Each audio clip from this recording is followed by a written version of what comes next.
We have been working on a digital transformation project, and the goal is 5G deployment. And that 5G is going to enhance the fan experience. And to do that, what you need is wireless communications. And 5G is that solution. Raising the standard of the product that customers are going to want. No one's going to want slower if this building has 5G. They want faster. Everything's now.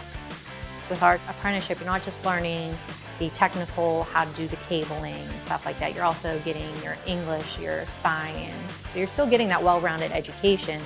If you're thinking about going in, but you don't think you have the skills, don't let that stop you, because it's 5-year training in class. They're going to teach you what you need to know. I get to do different things every day. I get to come to cool places. How many people can say they've done that? But I have, so it's pretty fun.